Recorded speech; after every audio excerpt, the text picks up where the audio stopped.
Bonjour à tous. Le texte que j'ai choisi de vous commenter aujourd'hui n'est pas un texte du jour. Et j'en suis désolé pour ceux d'entre vous qui aimaient retrouver les textes du jour dimanche après dimanche. Mais c'est un texte d'actualité et un texte donc issu de l'évangile de Matthieu au chapitre 4 versets 1 à 11. Ça s'appelle la tentation de Jésus. Je vais d'abord vous lire ce texte, donc Matthieu 4 versets 1 à 11. Alors Jésus fut emmené par l'Esprit dans le désert, pour être tenté par le diable. Il jeûna 40 jours et 40 nuits, puis il eut faim. Le tentateur s'approcha et lui dit, « Si tu es fils de Dieu, ordonne que ces pierres deviennent des pains. » Jésus répondit, « Il est écrit, l'homme ne vivra pas de pain seulement, mais de toute parole qui sort de la bouche de Dieu. » Le diable le transporta dans la ville sainte, le plaça sur le haut du temple et lui dit, « Si tu es fils de Dieu, jette-toi en bas, car il est écrit, il donnera des ordres à ses anges à ton sujet, et ils te porteront sur les mains, de peur que ton pied ne heurte contre une pierre. » Jésus lui dit, « D'autre part, il est écrit, tu ne tenteras pas le Seigneur ton Dieu. » Le diable le transporta encore sur une montagne très haute, lui montra tous les royaumes du monde et leur gloire, et lui dit, « Je te donnerai tout cela si tu te prosternes et m'adores. » Mais Jésus lui dit, « Retire-toi, Satan, car il est écrit, tu adoreras le Seigneur ton Dieu, et à lui seul tu rendras un culte. » Alors le diable le laissa, et voici que des anges s'approchèrent de Jésus pour le servir.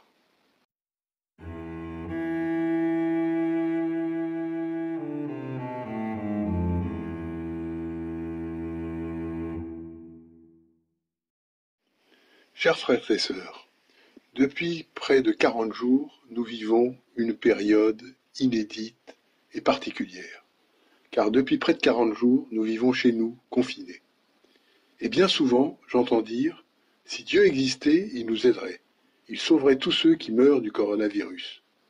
Bien souvent, j'entends dire aussi, je ne comprends pas pourquoi il m'arrive tant d'adversités, je prie tous les jours, mais Dieu ne fait rien pour moi. Jésus lui-même a vécu 40 jours au désert, confiné, tout seul, loin des activités et du monde. Et il y a subi 3 tentations fondamentales de la foi, les 3 grands pièges de la religion qu'il a dû surmonter pour pouvoir accomplir sa mission. Ce sont aussi les 3 grands pièges de la foi dans lesquels il ne faut jamais tomber et qui nous menacent toute notre vie. Tentation d'une relation perverse avec Dieu qu'il faut éviter pour pouvoir parvenir à une foi juste, solide, efficace et vitale. Cela nous concerne donc aussi et peut-être plus particulièrement dans des situations d'épreuve. Il y a 3 tentations. La première tentation est lorsque Jésus a faim et que le diable lui suggère de demander à Dieu de transformer les pierres en pain.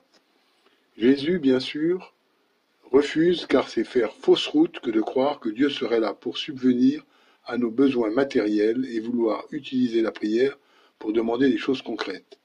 Or, dit Jésus, ce que Dieu donne, ce n'est pas de la nourriture pour le ventre, du matériel, mais de la parole et du spirituel. Ainsi sommes-nous invités à abandonner la foi infantile, dépasser les vieilles croyances des religions primitives, toutes plus ou moins superstitieuses où l'on croit dans un Dieu cosmique qui pourrait gérer à notre profit le climat, la santé, la fécondité des femmes ou l'abondance des récoltes. Il faut sortir de ces croyances infantiles, Dieu n'est pas là pour ça, le monde a son propre cours avec ses lois. La deuxième tentation est celle de se laisser tomber du sommet du temple, puisque Dieu a promis son secours providentiel aux croyants. Mais là encore, Jésus dit que ce n'est pas comme ça que ça se passe. Il ne faut pas croire ou attendre que Dieu viendrait nous sauver concrètement en cas de difficultés matérielles. D'abord, il n'empêche personne de mourir puisque nous mourrons tous.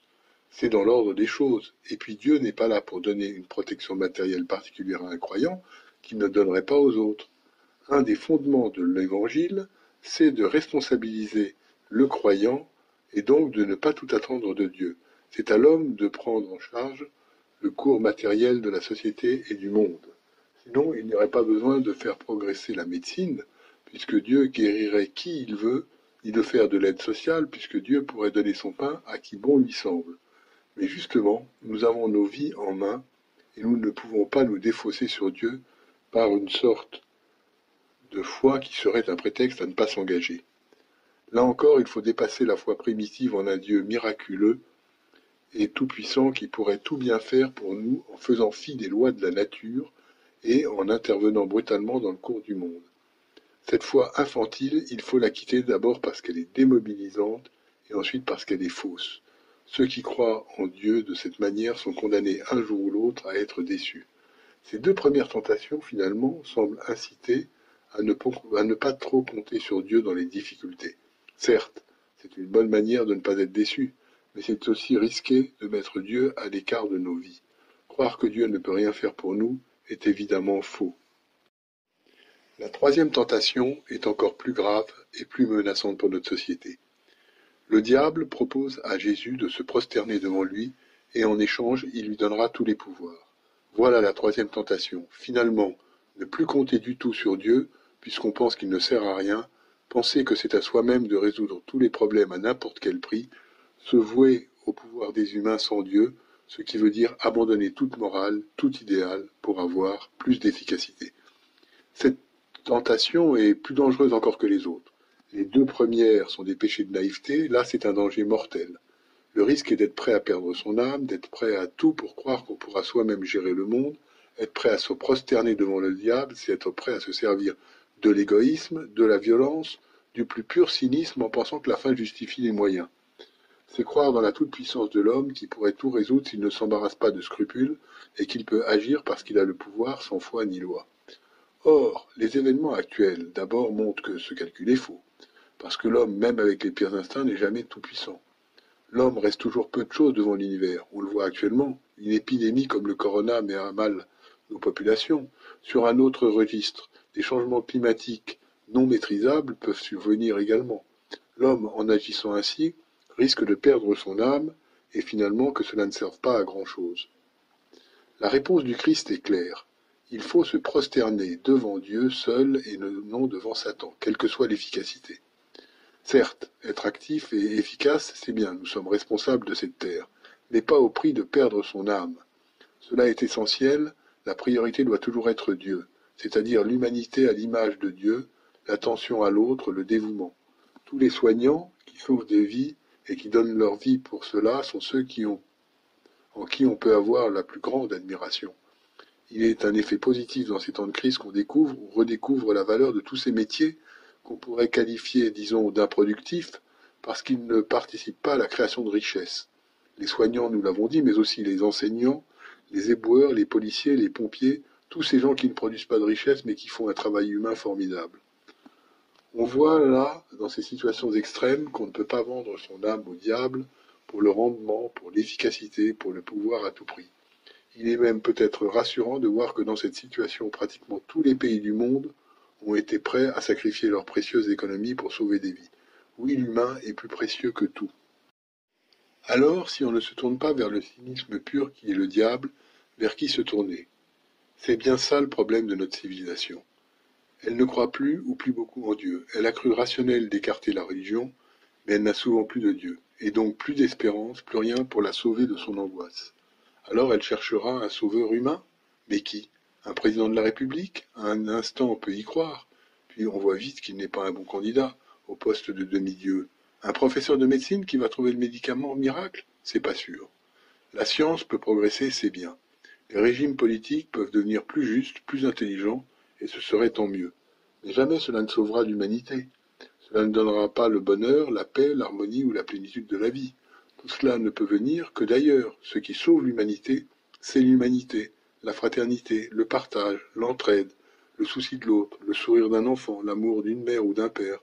Voilà ce qu'il faut servir et qu'il ne faut jamais sacrifier, même au prix de l'efficacité matérielle. Et puis, il est faux de dire que les deux premières tentations seraient justes pour nous dire de ne plus rien attendre de Dieu. Certes, il ne faut pas attendre n'importe quoi, mais ça ne veut pas dire que la foi ou que Dieu ne puisse rien donner dans une vie. Dépasser la foi enfantine n'est pas abandonner toute foi. Et sans doute que si beaucoup de nos contemporains aujourd'hui ne croient plus en rien, c'est souvent parce qu'on ne leur a présenté la foi que comme un ensemble de croyances plus ou moins superstitieuses. Bien sûr que quand on parle à un enfant, on peut lui faire croire plein de choses merveilleuses. L'arche de Noé, la mer Rouge qui s'écarte devant le peuple et aussi tous les miracles de l'Évangile, comme si l'événement relaté était le sens du texte. Mais quand l'enfant grandit, bien sûr, il rejette tout en bloc.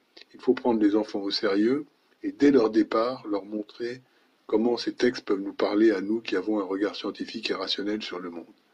Ainsi Dieu vient bien en aide, mais une fois encore, pas matériellement, il vient avec une aide toute intérieure. Il nous sauve bien sûr et dans toute situation, mais comme il a sauvé le Christ de la croix, certainement pas en nous faisant éviter notre destin terrestre. Aussi, éviter ces trois tentations, c'est accéder à une foi adulte et active. Les deux premières seraient d'attendre n'importe quoi de Dieu, la troisième de ne rien en attendre. Il faut parvenir à avoir une foi juste, équilibrée, qui nous évite de tomber dans un matérialisme cynique. Quand on est arrivé à éviter ces écueils, alors on peut être à l'abri du mal. Comme le dit le texte, alors le diable s'éloigna. L'épreuve perd sa capacité à nous faire chuter, à nous détruire. On est à l'abri du découragement, du désespoir, de la tristesse, de l'angoisse. Notre texte dit d'ailleurs qu'alors non seulement le tentateur, l'éprouveur s'écarte, mais aussi que des anges s'approchèrent pour le servir. Là encore, il ne faudrait pas en faire une lecture naïve. Ce ne sont bien sûr point des créatures ailées venant des nuages pour lui servir le thé, mais l'ange de la Bible, c'est le messager. Les anges sont la parole de Dieu. On en revient à ce que Jésus avait dit pour la première tentation. C'est la parole de Dieu, non seulement notre meilleure arme pour lutter contre le mal, mais c'est aussi elle qui est toute notre ressource, notre secours, notre salut. C'est d'elle que nous tenons tout ce qu'il nous faut pour vivre. Cette parole, elle, peut être la parole intérieure, ce que Dieu nous dit dans la prière. Prier, en effet, c'est parler à Dieu, mais surtout recevoir de lui.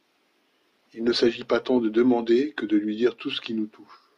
On peut tout dire à Dieu, tout partager avec lui, nos joies, nos peines, nos craintes, nos désirs, nos regrets, nos projets même. Prier, c'est s'exposer à Dieu, c'est exposer à Dieu ce qui nous touche, et Dieu transforme tout ce qu'on lui présente pour le mettre en harmonie.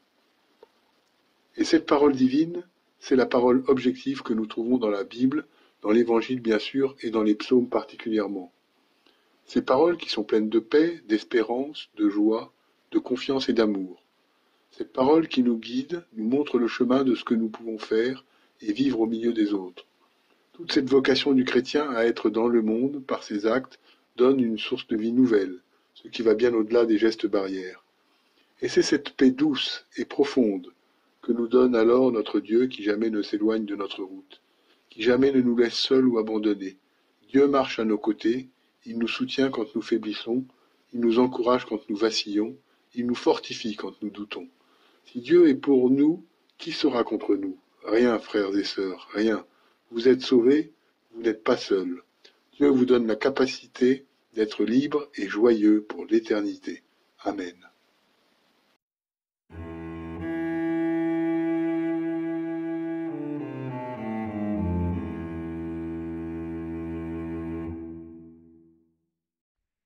Notre Père qui es aux cieux, que ton nom soit sanctifié, que ton règne vienne, que ta volonté soit faite sur la terre comme au ciel.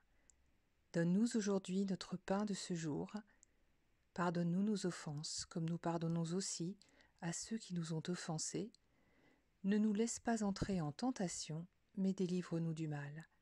Car c'est à toi qu'appartiennent le règne, la puissance et la gloire, pour les siècles des siècles. Amen. J'ai soif de ta présence, divin chef de ma foi. Dans ma faiblesse immense, que ferais-je sans toi? Chaque jour, à chaque heure, oh, j'ai besoin de toi.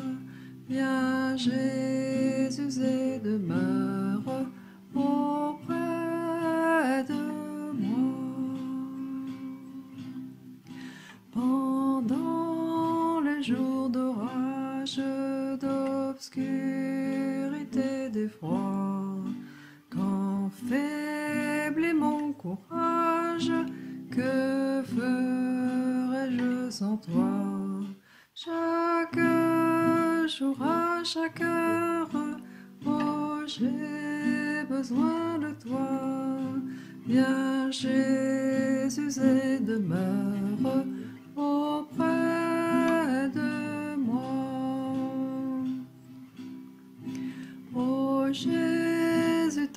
présence, c'est la vie et la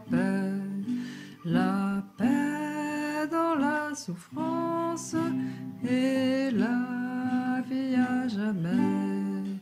Chaque jour, à chaque heure, oh j'ai besoin de toi. Viens Jésus et demeure.